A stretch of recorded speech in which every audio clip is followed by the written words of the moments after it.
레인지로버 스포츠 SVR, 그리고 BMW X6 M50i에 이어서 그냥 내가 타보고 싶어서 하는 시승 세 번째 시간이에요.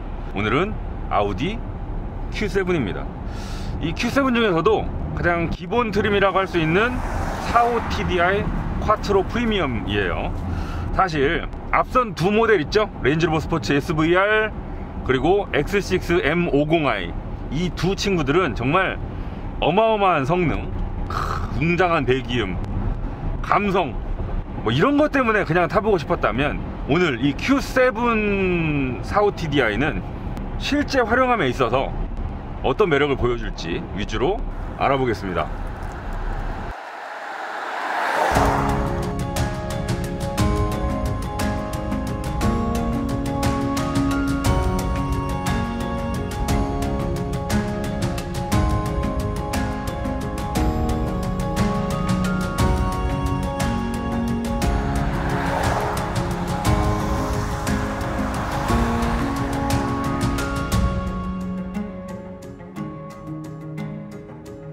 겉모습은 길거리에서 어렵지 않게 볼 수 있으니까 따로 언급하지 않을게요.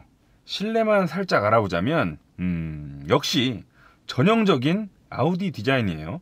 반듯반듯 차가운 모습입니다.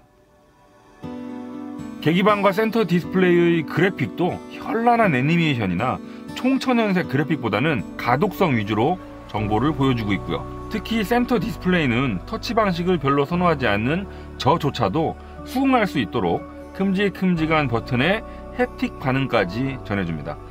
온도를 조절할 땐 이렇게 눌러도 되고요, 스크롤해도 되고요, 심지어 이렇게 꼬집으면 좌우 동기화도 됩니다. 부품들끼리의 조립 상태, 만듦새 뭐 이런 건 원래 아우디 전공 중 하나잖아요. 여기저기 잡고 흔들어 보면 역시 쉽습니다.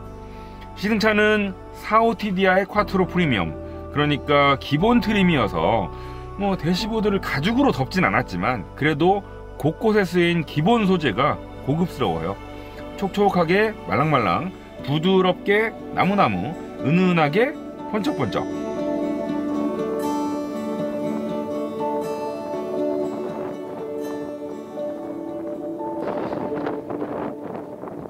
자, 대형 SUV니만큼 이 공간에 대해서 중요하게 생각하시는 분들이 많겠죠. Q7 2열에 앉았습니다. 운전석은 지금 키 173인 제 몸에 맞춰놓은 상태고요. 제가 평소에 다른 분들보다 비교적 당겨 앉는 편입니다. 이 상태에서 무릎 공간 주먹 3개 들어가고 남죠. 머리도 세운 주먹 들어가고요. 옆으로도 세운 주먹이 넉넉하게 들어가는 수준입니다. 이 정도면 공간으로 봤을 때 이 Q7급의 SUV에 기대할 수 있는 수준은 충분히 보여주고 있는 꼴이고요. 여기 아주 간단한 재떨이 같은 거 하나 있고요. 여기 포존 자동 에어컨이 들어가 있습니다. 열선 시트 당연히 들어가 있고요. 그리고 USB 포트 2개 있고, 송풍구가 지금 여기도 있고 여기도 있습니다. 송풍구가 여기만 있거나 혹은 여기만 있거나 보다는 양쪽에 있는 게 훨씬 더 여름에 덜 불쾌하게 찬바람을 쐴 수 있죠. 차양막 정도는 충분히 있을 법한데 빠져서 조금 아쉽고요. 반면에 자, 이렇게 앉았을 때 제가 최근에 탄 차들을 다 통틀어서 정말 가장 넓은 면적의 파노라마 선루프를 갖고 있습니다. 그리고 또 하나 마음에 드는 거, 바로 2열 등받이 각도입니다. 이 2열 시트 등받이 각도는요, 국산 SUV들이 짱이에요. 반면 수입 SUV들은 가격이 좀 비싸도 되게 꼿꼿하게 서서 타야 되는 경우가 많거든요. 근데 지금 이 Q7 지금 보시는 것처럼 등받이 각도를 가장 많이 눕히면 이 정도입니다. 딸깍 딸깍 딸깍 딸깍 딸깍 이 정도까지. 의자를 앞으로 조금만 당긴 다음에 3열로 넘어가면 뒤에도 2명이 앉을 수 있습니다. 그냥 45TDI를 제외한 45TDI 프리미엄부터 50TDI 프리미엄, 55TFSI 프리미엄은 3열 시트가 있거든요. 그래서 총 7명이 앉을 수 있죠. 3열 시트는 뒷문에서 그리고 트렁크 쪽에서 전동으로 펼칠 수 있습니다. 공간은 3열 시트가 있는 SUV시고 엄청 넓다고는 못하겠습니다만 가끔 잠깐씩 누굴 태우기엔 부족하지 않겠습니다. 트렁크 용량은 기본 740리터에서 최대 1925리터까지 확장됩니다. 용량도 용량인데 2열 3열 시트를 모두 접었을 때 등받이가 트렁크 바닥과 완전히 평평하게 이어져서 차박을 갔을 때 이럴 때 거주성이 매우 좋겠는데요. 평탄화도 따로 필요 없고요.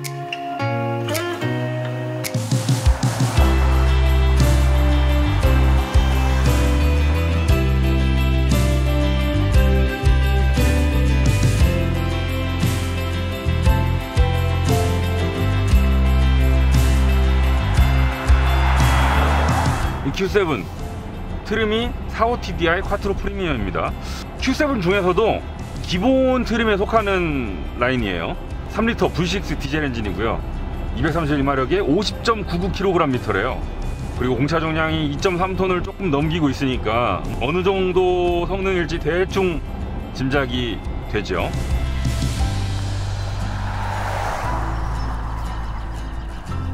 일단 이 디젤 엔진을 얹고 있다는 점 때문에 Q7 45TDI가 조금 고전하지 않을까 싶은 생각이 드는데, 여러분 솔직히 요즘 디젤 엔진에 대해서 여러분 되게 안 좋은 생각 갖고 계시는 거 저도 알아요. 나는 지구 환경을 지켜야 되니까 미래의 자손들을 위해서 나는 디젤 안 사야지 라고 생각하시는 분들 솔직히 별로 없을걸요.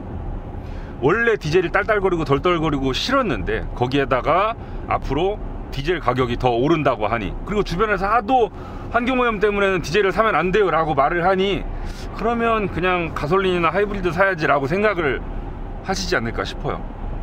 따지고 보면 오늘날 최신 디젤들은 빼줘도 되지 않을까 싶어요. 왜냐면 뭐 DPF니 SCR이니 여러가지 기술들을 통해서 질소산화물, 미세먼지, 이산화탄소 배출량 이런 게 정말 과거랑은 비교할 수도 없을 만큼 줄어들었거든요. 또 여러분들이 디젤 엔진을 싫어하시는 이유, 바로 소음 진동이죠. 이 Q7에 들어가 있는 V6 디젤 엔진 어떨까요? 일단 배기량이 3리터에 거의 육박하고요. 실린더가 6개잖아요 자, 쭉 가속을 하죠. 요때 요런 엔진음 들어보세요. 자, 매뉴얼로 놓고 RPM을 한번 띄워볼까요?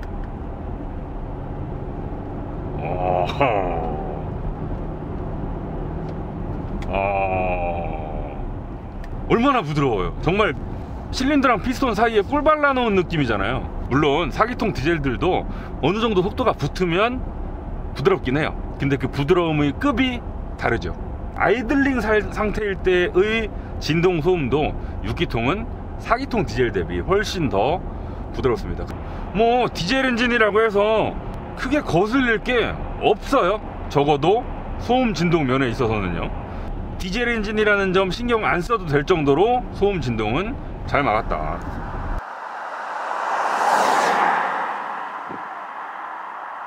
디젤에 이어서 좋은 점이 하나 또 있죠. 바로 연비입니다. 지금 이 Q7 45TDI의 복합 공인 연비는 리터당 10.6km입니다. 저희가 시승차를 받아서 158km를 달렸어요. 그동안 계기반상으로 기록된 평균 연비는 리터당 9.6km네요. 이게 복합 공인 연비보다 조금 한 1km 낮게 나온 이유가 뭐냐면, 제가 어제 뭐 결혼식장도 갔다 오고 친구네 집도 갔다 오고 극악의 고통 체증을 겪었거든요. 정말 막히는 길만 계속 달려서 지금 이 정도 찍힌 거예요. 현재는 고속도로를 달리고 있는데 아마 이 상태로 조금 더 달리면 쭉쭉 올라가지 않을까 싶어요. 보통 디젤들은 복합 공인연비만큼 찍는 게 그렇게 어렵지 않거든요. 또 지금 이 Q7 45TDI 연료탱크 용량이 85리터입니다 저희가 이 시승차를 딱 받았을 때 계기반상 주행 가는 거리가요, 여기 890km 찍혀 있었거든요. 그러니까 기름을 덜 먹는 데다가 연료탱크까지 크니 주유소를 아주 가끔만 가면 돼요. 가더라도 주유비에 있어서 덜 걱정하게 되죠. 역시 디젤 엔진이 들어간 차를 타면서 가장 흐뭇할 때는 주유소에 갔을 때가 아닌가 싶어요.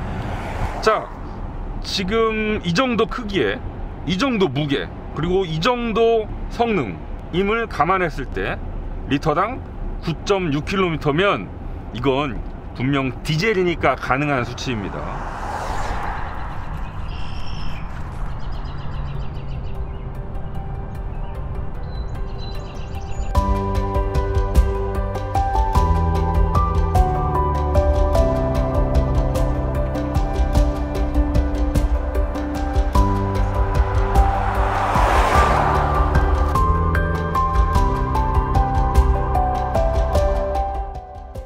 이 엔진 반응 상당히 묵직합니다. 보통 가솔린 차들은 딱 밟으면 평 치고 나가죠. 반면 디젤 차들은 딱 밟으면 뭔가 되게 뻑뻑하고 묵직한 엔진이 막 꾸역꾸역 돌아가면서 되게 쓱 밀어주는 그런 느낌이 나요. 이건 모든 가솔린차, 디젤 차들이 가지고 있는 특징이죠. 이 Q7 45TDI도 그런 디젤 엔진의 특징을 고스란히 가지고 있습니다. 좀 세게 가지고 있어요. 그 되게 묵직하고 뻑뻑하게 나가는 느낌이 강해요. 이건 엔진의 특성이라기보다 이 아우디가 이 차를 만들면서 일부러 설정을 그렇게 해놓은 것 같습니다. 제가 예전에 폭스바겐 투아렉을 탈 때도 비슷한 말씀을 드렸던 적이 있죠. 처음에 가속 페달을 딱 밟으면 차가 안 가. 한 3 밟았는데 이 정도만 가속되는 것 같아요. 그러다가 이제 본격적으로 차가 속도를 붙여가기 시작하면 처음에 아꼈던 그 1만큼의 가속까지 더해서 쭉 밀어주거든요. 지금 이 Q7 45TDI도 비슷한 설정을 갖고 있어요. 딱 차가 처음에 출발할 때는 되게 막 좀 안 가는 것 같거든요.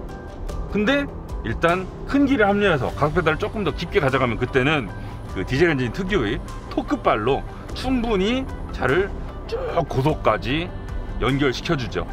이 펀치력만큼은 크게 문제될 게 없어요. 이 45TDI의 토크가 50.99인데 55 TFSI 모델이랑 거의 비슷하거든요. 0.01kg이 더 차이니까 비슷한 정도의 토크를 가지고 있고요. 되게 낮은 RPM에서부터 그 토크를 발휘하니까 초반에 설정 때문에 진중하게 나가다가 일단 달리기 시작하면 쭉 밀어준다. 이게요, 저처럼 평소에 딱 밟으면 뿅 치고 나가는 이런 성향을 가진 사람들한테는 살짝 답답하게 느껴질 수 있는데요, 대부분은 그렇게 운전 안 하거든요. 제 주변에만 보더라도 일반적으로는 저보다 훨씬 더 차를 여유롭게 몰고 다닙니다. 그런 분들한테는 이런 설정이 더 편안하게 다가갈 수 있겠죠.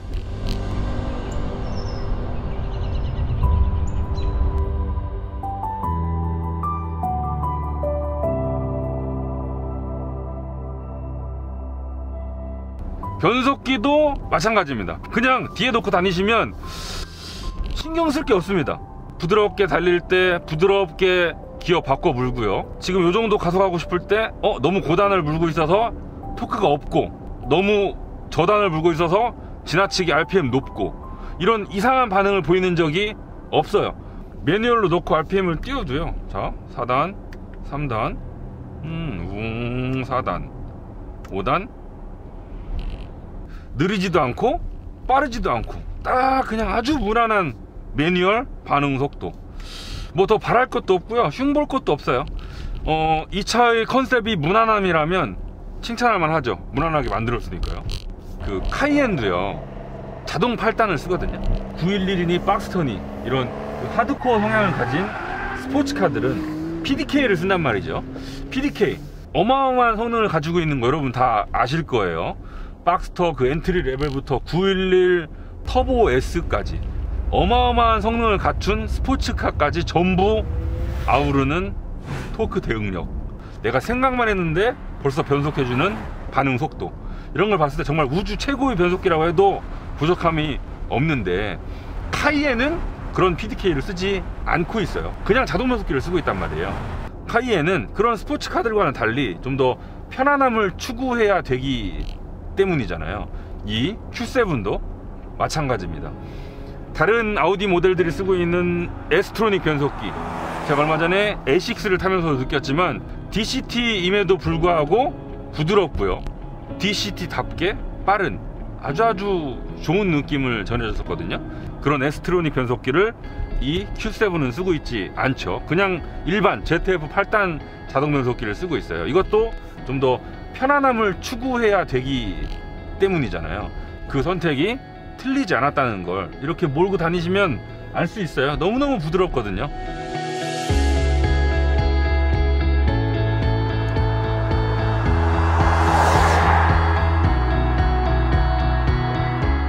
하체도 묵직합니다. 레인지로버를 탈 때처럼 출렁출렁 되는 그런 느낌도 아니고요, 소형 SUV를 탈 때 이렇게 탕탕거리는 느낌 있잖아요. 그것도 없어요. 그 중간인데 또 무게중심은 낮고 노면에 착 붙어있는 듯한, 한마디로 그냥 묵직하다는 표현밖에 제가 달리 더 적합한 형용사를 찾을 수가 없어요. 진짜 묵직해요. 근데 그 묵직한 하체 느낌이 엔진의 묵직함과 만나니까 전체적인 차의 거동이요, 묵직하다 비슷한 말 뭐였지? 묵직해요. 자, 지금 여기서는 제가 드라이브 셀렉트를 다이내믹에 놓고 매뉴얼로 와인딩을 살짝만 달려보겠습니다.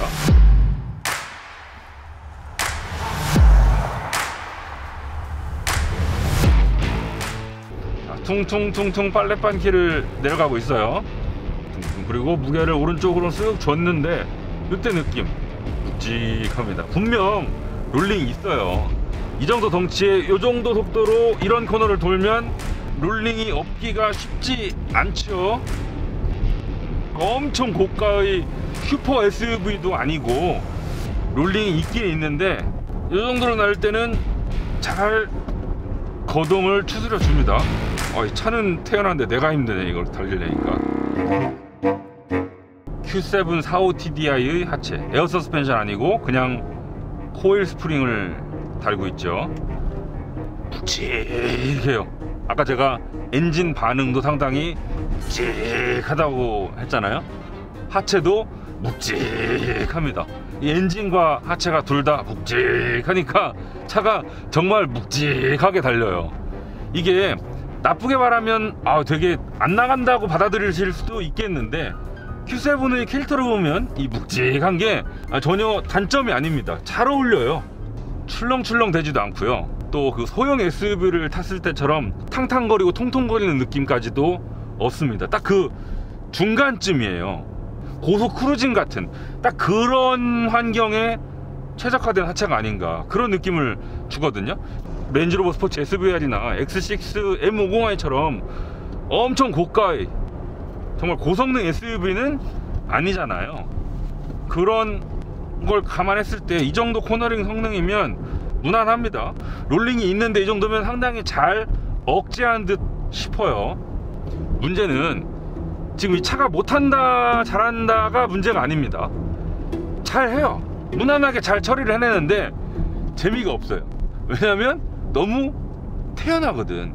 아까 제가 말씀드린 것처럼 엔진 반응부터가 벌써 탁 쳤을 때 툭 나가는 그런 게 아니고, 탁 쳤을 때 우웅 해주잖아요. 그래서 코너를 딱 돌아 나가고 제가속으로 이어갈 때도 되게 느긋하고요. 하체도 뭔가 무게중심을 탁 실었을 때 싹 쓸리는 느낌이 아니고 되게 쓱 크게 쓱쓱 움직이는 반응이어서 잘 돌아 나가긴 하는데, 그게 막 내가 차를 조작한다는 느낌보다 그냥 차가 알아서 대충 잘 해주는 느낌?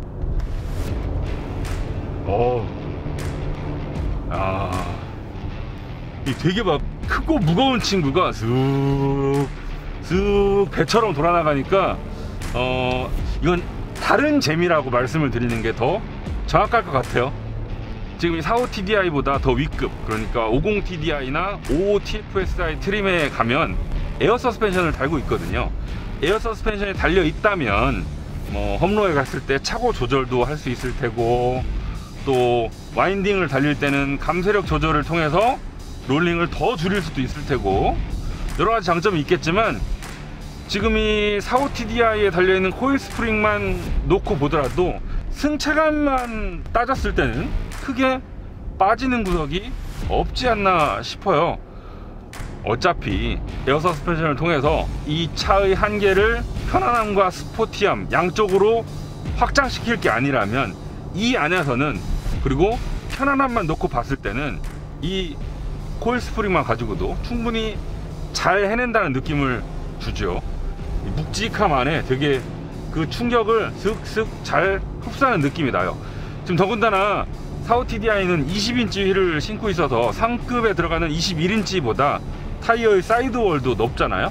그러면 그 1인치만큼의 타이어 에어 서스펜션을 확보한 셈이고요.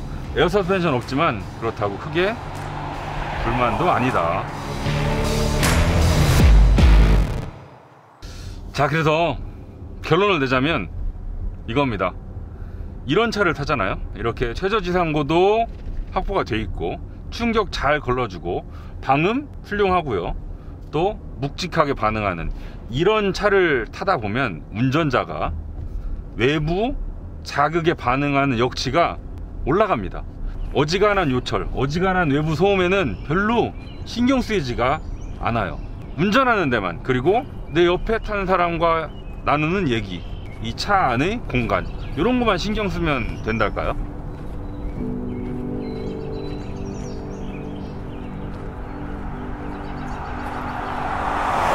아우디 Q7 45TDI 꽈트로 프리미엄을 만나봤습니다. 저는요, 이런저런 차를 다양하게 타다 보면 그 차를 개발했던 사람들이 이 차를 만들면서 어떤 상황을 염두에 두고 만들었을지 뭐 그런 걸 좀 상상하게 되더라고요. 이 Q7은요 10대, 20대, 30대를 거쳐서 좀 40대에 접어든 크게 신나지도 않고 크게 우울하지도 않고 막 방방 뜨는 일이 별로 없는, 심리적으로도 그리고 경제적으로도 안정되어 있는 사람들을 위한 차인 것 같아요. 이 디자인도 그렇고요, 움직임도 그랬습니다. 진중해요. 도통 경박스러운 태도가 연출되지 않습니다. 뭐 부족한 면을 감추기 위해서 막 뭘 화려하게 꾸미기보다 처음부터 그냥 기본기를 차근차근 잘 다져서 만든 차라는 느낌이 들어요. 반면에 그렇다고 해서 어디를 보더라도 애매하게 되는 부분이 없어요. 보기에도 그렇고 만지기에도 그렇고 조작할 때도 그렇고요, 운전하기에도 그렇습니다.